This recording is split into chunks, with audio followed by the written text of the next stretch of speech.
नमस्कार विद्यार्थी आणि पालक मित्रांनो, मी अंकुश पाटील श्री छत्रपती अकॅडमी पुणेमध्ये आपलं मनपूर्वक स्वागत करतो। आजपासून कर्नाटकाचे रजिस्ट्रेशन पुन्हा एकदा सुरू होणार आहेत।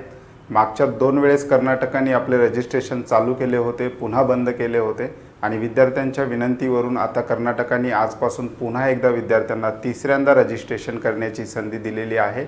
12 मार्च ते 15 मार्च या कालावधीमध्ये कर्नाटकाचे रजिस्ट्रेशन होणार आहेत। ज्या विद्यार्थ्यांचा बॅकअप प्लॅन कर्नाटका स्टेट आहे त्या विद्यार्थ्यांसाठी हे रजिस्ट्रेशन आहेत। कोणत्या विद्यार्थ्यांनी हे रजिस्ट्रेशन करायला पाहिजेत हे आपण अगोदरच्या व्हिडिओमध्ये अत्यंत डिटेलमध्ये घेतलेला आहे। मागच्या व्हिडिओचा जी काही लिंक आहे मी तुम्हाला डिस्क्रिप्शन बॉक्समध्ये देणार आहे। आज आपण डिस्कस करणार आहोत कर्नाटकाच्या रजिस्ट्रेशन बद्दल। त्या ठिकाणी रजिस्ट्रेशन करण्यासाठी वेबसाईट कोणती आहे, विद्यार्थ्यांना कोणकोणते डॉक्युमेंट्स त्या ठिकाणी रिक्वायर्ड आहेत, त्याचबरोबर कर्नाटकामध्ये MBBS कॉलेज किती आहे, त्याची साधारण फीस विद्यार्थ्यांना किती लागू शकते, त्याचबरोबर मागच्या वर्षीच्या कट ऑफची रेंज काय होती, त्याचबरोबर कर्नाटक राज्यातील BAMS कॉलेजची संख्या, त्याचबरोबर त्या ठिकाणची फीस, या संपूर्ण गोष्टीचा डिटेल ॲनालिसिस आपण आजच्या व्हिडिओमध्ये करणार आहोत। चॅनलवर नवीन असाल तर आजच श्री छत्रपती अकॅडमी पुणेच्या यूट्यूब चॅनलला सबस्क्राइब करा। त्याचबरोबर महाराष्ट्र राज्यातील एखाद्या विद्यार्थ्याला कर्नाटकाचं रजिस्ट्रेशन करायचं असेल, त्याबद्दलची अधिक माहिती हवी असेल तर डिस्क्रिप्शन बॉक्समध्ये आमचे नंबर दिलेले आहेत, त्या नंबरवर तुम्ही व्हॉट्सअप मेसेज करू शकता। रजिस्ट्रेशन इन कर्नाटका किंवा इंटरेस्टेड इन कर्नाटका रजिस्ट्रेशन अशा प्रकारचा मेसेज केल्यानंतर तुम्हाला त्या संदर्भातली डिटेल माहिती व्हॉट्सअपवर पाठवली जाईल। आजच्या व्हिडिओला आपण सुरुवात करूयात। व्हिडिओचा विषय आहे कर्नाटका रजिस्ट्रेशन स्टार्ट्स, म्हणजेच आजपासून कर्नाटकाचे रजिस्ट्रेशन पुन्हा एकदा विद्यार्थ्यांसाठी ओपन झालेले आहेत। 12 तारीख ते 15 तारीख या कालावधीमध्ये विद्यार्थ्यांना त्या ठिकाणी रजिस्ट्रेशन करण्याची संधी मिळणार आहे। हे जे काही रजिस्ट्रेशन आहेत कर्नाटक राज्यातील प्रायव्हेट कॉलेजेससाठी आहेत, म्हणजेच कर्नाटक राज्यामध्ये जे काही 3 प्रकारचे कॉलेजेस आहेत, कर्नाटका गव्हर्नमेंट कॉलेज, त्याचबरोबर कर्नाटकातील सेमी गव्हर्नमेंट किंवा प्रायव्हेट कॉलेज, त्याचबरोबर कर्नाटकातील डीम युनिव्हर्सिटी। आता कर्नाटक राज्यातील गव्हर्नमेंट कॉलेज आणि डीम युनिव्हर्सिटीची जी काही प्रवेश प्रक्रिया आहे MBBSच्या बाबतीत MCCच्या वेबसाईटवर नीट रिझल्ट लागल्यानंतर सुरू होते, त्याचबरोबर BAMSच्या बाबतीत AACCच्या वेबसाईटवर नीट रिझल्ट लागल्यानंतर सुरू होतील। परंतु बाहेरील राज्यातील विद्यार्थ्यांना कर्नाटक राज्यातील प्रायव्हेट किंवा सेमी गव्हर्नमेंट कॉलेजेसमध्ये ॲडमिशन घेण्यासाठी कर्नाटक हे एक ओपन स्टेट कोटा राज्य आहे। त्यांच्यासाठी त्या ठिकाणी सेमी गव्हर्नमेंट किंवा प्रायव्हेट कॉलेजमध्ये ॲडमिशन घेऊ इच्छिणाऱ्या विद्यार्थ्यांसाठी हे रजिस्ट्रेशन आहे।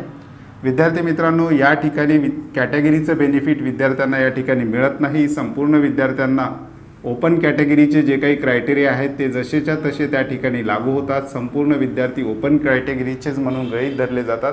त्या ठिकाणी सीटचं किंवा फीजचं कॅटेगरी वाईज कसल्याही प्रकारचं रिझर्वेशन बाहेरच्या राज्यातील विद्यार्थ्यांना मिळत नाही। विद्यार्थी मित्रांनो, आणखी एक कर्नाटकामधील एक कॉलेज आहे जे मागच्या वर्षी सुरू झालेलं होतं, ज्याची फीस प्रतिवर्ष 750 रुपये इतकी होती आणि त्यासाठी काही टर्म्स अँड कंडिशन होत्या, ते सुद्धा आपण पाहूयात। त्या कॉलेजचा मागच्या वर्षीचा कट ऑफ किती राहिलेला आहे ते सुद्धा डिटेल एक्सप्लेनेशन आता आपण घेऊयात। सुरुवात करूया डेडलाईन्स अँड रिक्वायर्ड डॉक्युमेंटपासून। तर कर्नाटका फॉर्म भरण्याची सुरुवात आजपासून म्हणजेच 12/3/2024 पासून सुरू झालेली आहे। शेवटची डेट आहे 15/3/2024। 15 तारखेपर्यंत विद्यार्थी त्या ठिकाणी रजिस्ट्रेशन करू शकतात। महाराष्ट्र राज्यातील ज्या विद्यार्थ्यांना हे रजिस्ट्रेशन करायचं आहे त्यांनी 15 तारखेची वाट न पाहता अगोदरच आपलं रजिस्ट्रेशन करून घ्यावं, कारण कर्नाटकाची जी काही वेबसाईट आहे ती थोडीशी रजिस्ट्रेशन करण्यासाठी किचकट आहे। बऱ्याच वेळा वेबसाईटमध्ये त्या ठिकाणी रजिस्ट्रेशन करत असताना प्रॉब्लेम येत असतात। अगदी शेवटच्या दिवसाची शेवटची मुदत संपेपर्यंत विद्यार्थ्यांनी वाट न पाहता अगोदरच आपलं जे काही रजिस्ट्रेशन आहे ते करून घ्यायचं आहे। विद्यार्थी मित्रांनो, याच्यासाठी डॉक्युमेंट्स कोणकोणते रिक्वायर्ड आहेत, विद्यार्थ्याचं 10वीचं मार्कशीट रजिस्ट्रेशनसाठी लागणार आहे, हे महत्त्वाचं डॉक्युमेंट आहे। त्याच्यानंतर विद्यार्थ्याचा पासपोर्ट साईज फोटो, त्याचबरोबर विद्यार्थ्याची साईन, त्याचबरोबर विद्यार्थ्याचा थंब इम्प्रेशन, डाव्या हाताचा अंगठा, एकच अंगठा। नीटसाठी आपण 10 बोटाचे ठसे दिलेले होते, परंतु कर्नाटक रजिस्ट्रेशनमध्ये विद्यार्थ्यांचा डाव्या हाताच्या अंगठ्याचा ठसा त्या ठिकाणी विद्यार्थ्यांना अपलोड करावा लागतो। त्याचबरोबर बँक डिटेल्ससुद्धा त्या ठिकाणी भरावे लागतात, विद्यार्थ्याचं बँक पासबुक, त्याचबरोबर ॲड्रेसच्या माहितीसाठी विद्यार्थ्याचा आधार कार्ड फ्रंट आणि बॅक, त्याचबरोबर विद्यार्थ्याचा ईमेल ID आणि मोबाईल नंबर, एवढे डॉक्युमेंट्स कर्नाटकाचं रजिस्ट्रेशन करत असताना विद्यार्थ्यांना सोबत ठेवावे लागतात। विद्यार्थी मित्रांनो, आता कर्नाटकामधील आपण MBBS कॉलेजेसच्या बाबतीत बोलायचं झालं तर MBBS कॉलेज कर्नाटकामध्ये मागच्या वर्षी 31 कॉलेजेससाठी ॲडमिशन झाले होते 2023 मध्ये। 31 कॉलेजच्या ज्या काही 20% सीट आहेत, टोटल 20% सीट सेमी गव्हर्नमेंट किंवा प्रायव्हेट कॉलेजेसच्या जवळपास 20% सीट बाहेरील राज्यातील विद्यार्थ्यांसाठी राखीव ठेवलेल्या होत्या किंवा बाहेरील कोणत्याही राज्यातील विद्यार्थी कर्नाटकामध्ये या 31 कॉलेजेसमध्ये ॲडमिशन घेऊ शकत होता। तर 31 कॉलेजेसच्या कट ऑफचं जे काही रेंज होती ते आहे 396 ते 610 मार्क्सपर्यंत मार्क्स असणाऱ्या विद्यार्थ्यांना या ठिकाणी MBBSला नंबर लागलेला आहे। डिटेल कट ऑफची आणि फीसची जी काही PDF आहे ती तुम्हाला डिस्क्रिप्शन बॉक्समध्ये मिळणार आहे। लिंकवर क्लिक करून तुम्ही MBBSच्या मागच्या वर्षीचे कॉलेजचं नाव, त्याचबरोबर कॉलेजची त्या ठिकाणी वार्षिक फीस, त्याचबरोबर मागच्या वर्षी किती मार्क्सला बाहेरील राज्यातील विद्यार्थ्याचं त्या ठिकाणी ॲडमिशन झालेलं आहे, डिटेल तुम्ही त्या ठिकाणी पाहू शकता। आता आपण पहिले डिस्कस केल्याप्रमाणे 750 रुपये पर इयर असणारं जे काही कॉलेज आहे कर्नाटकामध्ये 2023 मध्ये सुरू झालेलं आहे। या कॉलेजची फीस विद्यार्थ्यांना 750 रुपये पर इयर एवढीच असणार आहे। तर विद्यार्थी मित्रांनो, कॉलेजचं नाव आहे Shri Madhusudan Sai institute of medical science and research, Chikkaballapur या ठिकाणी असणारं सत्यसाई ट्रस्टचं हे कॉलेज आहे। या कॉलेजची वार्षिक फीस विद्यार्थ्यांना 750 रुपये आहे। परंतु या ठिकाणी विद्यार्थ्यांना एक कंडिशन आहे, विद्यार्थी जेवढे वर्ष या कॉलेजमध्ये एज्युकेशन घेणार आहेत तेवढे वर्ष विद्यार्थ्यांना सेवा त्या ठिकाणी द्यावी लागणार आहे। म्हणजेच MBBSचा जर आपण विचार केला तर जवळपास 5.5 वर्ष तुमचं शिक्षण, त्याचबरोबर त्या संस्थेला तुम्हाला जवळपास 5.5 वर्षाची सेवा त्या ठिकाणी देणं बंधनकारक आहे। अशा टर्म्स अँड कंडिशनवर त्या ठिकाणी ॲडमिशन होतात। मागच्या वर्षी या कॉलेजची सुरुवात झालेली होती, त्या संदर्भातले जे काही नोटिफिकेशन आहेत किंवा ते गॅजेट आहेत किंवा त्या ठिकाणच्या टर्म्स अँड कंडिशन तुम्हाला कॉलेजच्या वेबसाईटवर त्या ठिकाणी मिळतील। तर एक 750 रुपये पर इयर फीस असणारं कॉलेज आहे आणि या ठिकाणचे ॲडमिशन काही टर्म्स अँड कंडिशनवर आधारित आहेत। या कॉलेजचा मागच्या वर्षीचा जो काही कट ऑफ आहे 2023चा जो जवळपास 604 मार्क्सापर्यंत गेलेला होता, कारण संपूर्ण देशभरातील सगळ्यात कमी फीसचं सेमी गव्हर्नमेंट किंवा प्रायव्हेट कॉलेजेस आहे। भलेही त्या ठिकाणी विद्यार्थ्यांना सर्व्हिस बॉन्ड किंवा सर्व्हिस देण्याची कंडिशन आणि अट असले तरी विद्यार्थी त्या ठिकाणी ॲडमिशन घ्यायला तयार असतात।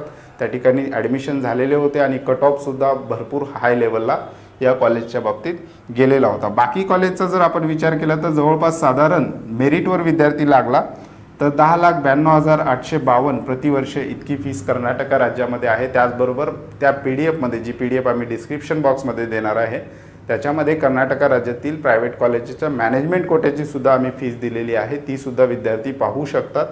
आता आपण डिस्कस करूयात कर्नाटक राज्यातील BAMSच्या बाबतीत। BAMSच्या बाबतीत बोलायचं झालं तर कर्नाटकामध्ये BAMSच्या कॉलेजची संख्या जास्त आहे, 85+ कॉलेजेस आहेत। याही वर्षी त्या ठिकाणी कॉलेजमध्ये ॲड होण्याची शक्यता आहे। साधारण BAMSची विद्यार्थी मेरिटवर लागला तर साधारण फीस असणार आहे 2,50,750 रुपये इतकी मागच्या वर्षी 2023ची फीस होती। पुन्हा एकदा रिपीट करतोय, 2,50,750 रुपये मेरिटवर लागणाऱ्या विद्यार्थ्यांना BAMSची प्रतिवर्ष त्या ठिकाणी फीस आहे। आणि जर तुम्हाला मॅनेजमेंट कोट्यातून ॲडमिशन घ्यायचं असेल BAMSला तर 4,750 रुपये प्रतिवर्ष इतकी फीस त्या ठिकाणी राहणार आहे। कर्नाटकामध्ये BAMSच्या कट ऑफचा जर आपण विचार केला तर महाराष्ट्र राज्यातील विद्यार्थ्यांना 150+ जरी मार्क्स असले तरी त्यांचं कर्नाटक राज्यामध्ये या दोनपैकी एका कोट्यामध्ये त्या ठिकाणी ॲडमिशन झालेलं आहे। नवीन कॉलेजेसनी नंतर फीससुद्धा आपली कमी केलेली होती, त्या ठिकाणी विद्यार्थ्यांना कमीत कमी मार्क्सला सुद्धा ओपन कॅटेगरीचा जो काही पासिंग क्रायटेरिया येईल, नीटचा क्वालिफाईंग क्रायटेरिया येईल त्या लेवलला जरी विद्यार्थ्यांना मार्क्स मिळाले तरी कर्नाटक राज्यामध्ये विद्यार्थ्यांना BAMS करण्यासाठी त्या ठिकाणी ॲडमिशन होऊ शकतं। त्यामुळं जे विद्यार्थी कर्नाटकासाठी रजिस्ट्रेशन करण्यासाठी इंटरेस्टेड आहेत त्यांच्यासाठी आमचा डिस्क्रिप्शन बॉक्समध्ये नंबर दिलेला आहे, त्या नंबरला तुम्हाला व्हॉट्सअप मेसेज करायचा आहे, त्या ठिकाणी तुम्हाला संपूर्ण डिटेल्स पाठवले जातील। आता कर्नाटक राज्यातील MBBS कॉलेजेसविषयी आणि BAMS कॉलेजेसविषयी ज्या काही PDF आहेत त्या ठिकाणची माहिती आहे ती तुम्हाला डिस्क्रिप्शन बॉक्समध्ये मिळणार आहे। 15 तारखेची वाट विद्यार्थ्यांनी न पाहता लवकरात लवकर आपलं कर्नाटकाचं रजिस्ट्रेशन त्या ठिकाणी करून घ्यायचं आहे, कारण कर्नाटकाची जी नोटीस आलेली आहे डेट एक्सचेंजची ती जर आपण व्यवस्थित वाचली तर त्या ठिकाणी त्यांनी लिहिलेलं आहे की यानंतर डेट एक्सटेंड होणार नाही। त्यामुळं कर्नाटक राज्यामध्ये जे जे विद्यार्थी इंटरेस्टेड आहेत त्यांनी आपलं रजिस्ट्रेशन त्या ठिकाणी करून घ्यायचं आहे। चॅनलवर नवीन असाल तर श्री छत्रपती अकॅडमी पुणेच्या यूट्यूब चॅनलला आजच सबस्क्राईब करा। त्याचबरोबर आमच्या पेड काउन्सिलिंग सर्व्हिसविषयी अधिक माहिती घ्यायचं असेल तर डिस्क्रिप्शन बॉक्समध्ये आमचा नंबर आणि ॲड्रेस दिलेला आहे, त्यावर कॉल करून तुम्ही आमच्या पेड काउन्सिलिंग सर्व्हिसविषयी सुद्धा अधिक माहिती घेऊ शकता। तुर्तास आजच्या व्हिडिओमध्ये आपण इथेच थांबतोय, पुन्हा भेटूयात आणखी एका नव्या आणि माहितीपूर्ण व्हिडिओमध्ये। धन्यवाद।